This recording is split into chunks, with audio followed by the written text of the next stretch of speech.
Hi, this is doctor Jishitha working at cell health. Daily practice లో చాలా మంది patients ని చూస్తూ ఉంటాం. వీళ్ళల్లో కొన్ని రకాల డౌట్స్ అనేవి చాలా కామన్ గా కనిపిస్తూ ఉంటాయి. ఇందులో ముఖ్యంగా అందరూ అడిగేది ఏంటి అని అంటే, మేడం ఆల్రెడీ ఇంతకు ముందు చాలా రకాల డైట్స్ అనేవి చేశాము. ఆ డైట్స్ చేసేటప్పుడు మాకు హెయిర్ ఫాల్ అనేది చాలా ఎక్కువగా ఉండింది. సో ఇప్పుడు మీ ప్రోటోకాల్ అనేది ఫాలో అవుతున్నాం కదా, ఇందులో కూడా మాకు హెయిర్ ఫాల్ అనేది ఉంటదా అనే క్వశ్చన్ ని కామన్ గా అడుగుతూ ఉంటారు అనమాట. సో మనం ఏదైనా గానీ ఒక డైట్ ప్రోటోకాల్ అనేది ఫాలో అవుతున్నప్పుడు, లేదా మనం తీసుకునే ఆహార విధానం నుంచి ఇంకొక దానికి మారినప్పుడు అసలు హెయిర్ ఫాల్ ఎందుకు అవుతుంది, ఒకవేళ ఇలాంటిది అవుతే అది అవ్వకుండా మా సెల్ హెల్త్ క్లినిక్ లో మేము ఎలాంటి జాగ్రత్తలు తీసుకుంటాము అనేది ఈ వీడియోలో క్లియర్ గా తెలుసుకుందాం. మనం ఎప్పుడైనా కానీ ఏదైనా ఒక డైట్ అనేది స్టార్ట్ చేస్తున్నప్పుడు మనం ఏదైతే నార్మల్ గా ఆహారం తీసుకుంటామో అది కట్ చేసి, అంటే మనం డైట్ లో ఉన్నప్పుడు డ్రాస్టిక్ గా ఒకేసారిగా మనం తీసుకునే పిండి పదార్థాల శాతం అనేది తగ్గిస్తూ ఉంటాం.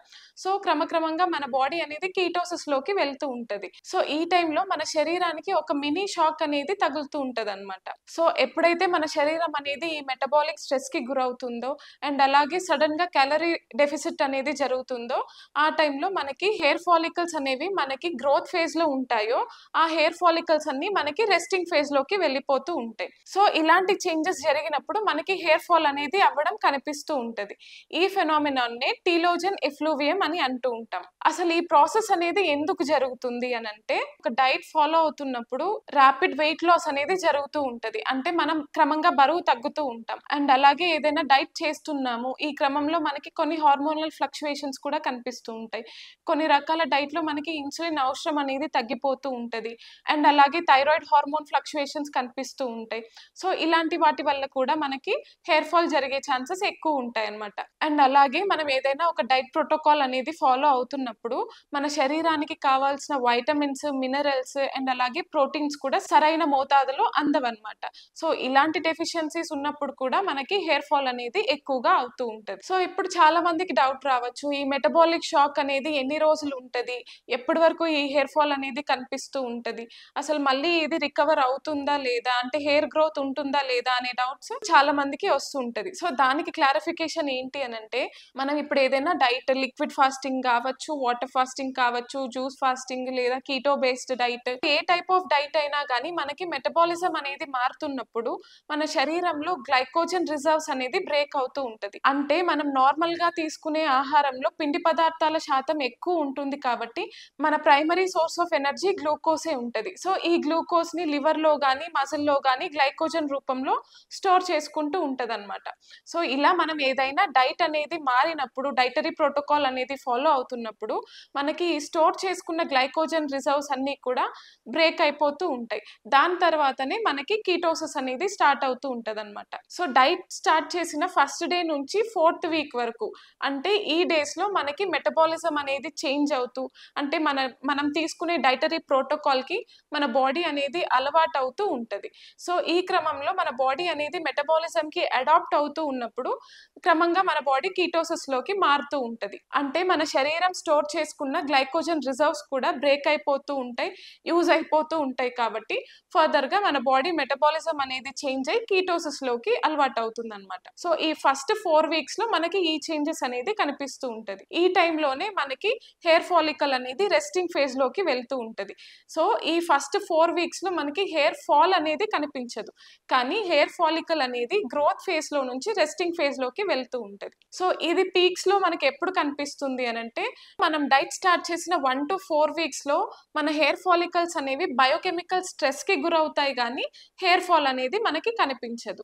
ఇది మళ్ళీ మనకి పీక్స్ లో ఎప్పుడు ఉంటది అంటే, హెయిర్ ఫాల్ అనేది ఎప్పుడు జరుగుతుంది అని అంటే, మీరు ఆ పర్టికులర్ డైట్ స్టార్ట్ చేసిన 2nd నుంచి 3rd మంత్ లో మనకి హెయిర్ ఫాల్ అనేది పీక్ గా ఉంటది.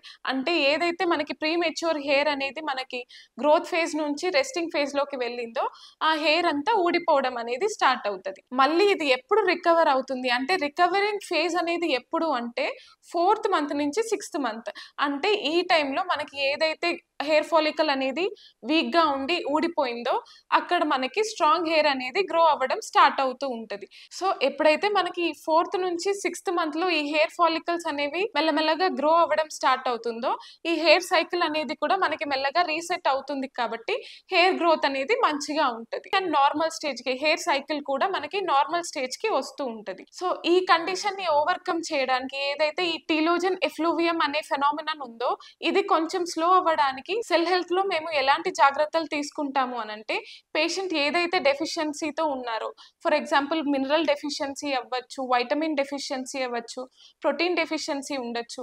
సో ఇలాంటివన్నీ బ్యాలెన్స్ చేస్తూ ఉంటాం. అంటే డెఫిషియన్సీ ప్రకారం డైటరీ చేంజెస్ అనేవి ఇస్తూ అలాగే సప్లిమెంటేషన్ కూడా ఇవ్వడం జరుగుతుంది అనమాట. ప్రోటీన్ డెఫిషియన్సీ ఉంది అని అంటే వాళ్ళకి ఎగ్స్ కానీ లేకపోతే ఫిష్, చికెన్ ఇలాంటివి అవసరమైన మోతాదులో యాడ్ చేస్తూ ఉంటాం. అండ్ అలాగే ఈ డైటరీ చేంజెస్ తో పాటు డైట్ లో వాళ్ళకి ఇంకా గుమ్మడి గింజలు కావచ్చు లేదా పుచ్చ గింజలు కావచ్చు, ఇంకా సన్ఫ్లవర్ సీడ్స్, అవిసె గింజలు, నువ్వులు ఇలాంటివి కూడా యాడ్ చేస్తూ ఉంటాం. వాల్నట్స్, ఆల్మండ్స్ ఇలాంటివన్నీ కూడా యాడ్ చేస్తూ ఉంటాం అన్నమాట. ఇందులో మనకి జింక్, ఇంకా కాపర్, మెగ్నీషియం, సెలీనియం, బయోటిన్ ఇలాంటి వైటమిన్స్, మినరల్స్ కూడా చాలా ఎక్కువ మోతాదులో ఉంటాయి. సో మనకి ఆహారంలో ఇలాంటి మార్పులు చేసుకోవడం వల్ల ప్రోటీన్ మాత్రమే కాకుండా వైటమిన్స్ అండ్ మినరల్స్ కూడా ఎక్కువ మోతాదులో అందుతూ ఉంటాయి. దీంట్లో మనకి zinc, magnesium, calcium, copper, vitamin E, biotin, selenium లాంటి వైటమిన్స్ ఇంకా మినరల్స్ కూడా చాలా పుష్కలంగా అందుతూ ఉంటాయి అన్నమాట. సో ఇవి తీసుకోవడం వల్ల మనకి ఇందులో యాంటీ ఆక్సిడెంట్స్ అనేవి ఎక్కువగా ఉంటాయి కాబట్టి మన స్కాల్ప్ రీజియన్ ఏదైతే మాడు భాగం ఉందో దాన్ని ప్రొటెక్ట్ చేస్తూ ఉంటది అనమాట. అండ్ అలాగే మనకి గుమ్మడి గింజలు వీటిల్లో జింక్ అనేది ఎక్కువగా ఉంటది. ఇది తీసుకోవడం వల్ల మనకి ఏదైతే ఆయిల్ గ్లాండ్స్ అనేవి ఉంటాయో వాటిని స్టిమ్యులేట్ చేసి ఆయిల్ సెక్రీషన్ అనేది మనకి ఎన్హాన్స్ చేస్తూ ఉంటది అనమాట. అండ్ అలాగే ఎవరికైతే iron deficiency related hair fall ఉందో వాళ్ళల్లో కూడా హెయిర్ ఫాల్ ని తగ్గించడానికి హెల్ప్ అవుతూ ఉంటది. అండ్ అలాగే మనకి సన్ఫ్లవర్ సీడ్స్ అంటే పొద్దుతిరుగుడు గింజలు ఏవైతే ఉన్నాయో ఇందులో మనకి బయోటిన్ అనేది ఎక్కువగా ఉంటది. దీని వల్ల మనకి హెయిర్ లో ఏదైతే కెరాటిన్ ఉంటుందో దాని యొక్క స్ట్రక్చర్ అనేది మెయింటైన్ అవ్వడానికి హెల్ప్ అవుతూ ఉంటది. అండ్ అలాగే మనకి మెగ్నీషియం అనేది న్యూట్రియన్ ట్రాన్స్పోర్ట్ కి హెల్ప్ అవుతూ ఉంటది. దీని వల్ల మనకి హెయిర్ ఫాలికల్స్ కి కూడా న్యూట్రియన్స్ అనేవి బాగా అంది స్ట్రాంగ్ గా ఉంటాయి అన్నమాట. ఇది కాకుండా సప్లిమెంటేషన్ విషయంలో కనుక చూసుకుంటే వైటమిన్ B12 అనేది మనకి ఏదైతే హెయిర్ ఫాల్ కండిషన్ ఉందో వాళ్ళలో చాలా బెనిఫిషియల్ గా ఉంటుంది. ఈ వైటమిన్ B12 అనేది మనకి DNA సింథసిస్ లో అండ్ అలాగే మనకి ఏవైతే ఎర్ర రక్త కణాలు ఉన్నాయో దాని యొక్క ఫార్మేషన్ లో కూడా మనకి హెల్ప్ అవుతూ ఉంటది అనమాట. సో ఎవరైతే ఈ ఫేజ్ లో హెయిర్ ఫాల్ అనేది ఎక్కువగా ఉంది అని కంప్లైంట్ చేస్తున్నారో వాళ్ళల్లో వైటమిన్ B12 సప్లిమెంటేషన్ అనేది ఇవ్వడం వల్ల వాళ్ళ స్కాల్ప్ రీజియన్ ఏదైతే ఉందో దానికి ఆక్సిజన్ సప్లై అనేది బాగా జరుగుతూ ఉంటది. అండ్ అలాగే B12 సప్లిమెంటేషన్ తీసుకోవడం వల్ల ఏదైతే ఈ టీలోజన్ ఎఫ్లూవియం అనే ఫినామినా ఉందో అది కూడా తగ్గిస్తూ ఉంటది అనమాట. సో ఎవరైతే పేషెంట్స్ డైట్ ప్రోటోకాల్ అనేది స్టార్ట్ చేశాక ఇలా హెయిర్ ఫాల్ ఎక్కువగా అవుతుంది అనే కంప్లైంట్ అయితే ఇస్తారో వాళ్ళలో ఇలాంటి ఆహార విధానంలో మార్పులు అంటే డైటరీ చేంజెస్ మాత్రమే కాకుండా సప్లిమెంటేషన్ సపోర్ట్ కూడా అందించడం జరుగుతుంది అనమాట. సో ఇది కాకుండా కొంతమంది పేషెంట్స్ మనకి ముఖ్యంగా హెయిర్ ఫాల్ కంప్లైంట్ తోనే వస్తూ ఉంటారు. సో వాళ్ళల్లో ఇలాంటి డైటరీ చేంజెస్ అండ్ సప్లిమెంటేషన్ కాకుండా ముఖ్యంగా హెయిర్ ఫాల్ కోసము ఎక్స్ట్రా కేర్ అనేది తీసుకోవడం జరుగుతూ ఉంటది అనమాట. వీళ్ళకి సప్లిమెంటేషన్ లో ఇంకా ఎక్స్ట్రా కేర్ అనేది తీసుకోవడం జరుగుతుంది అనమాట.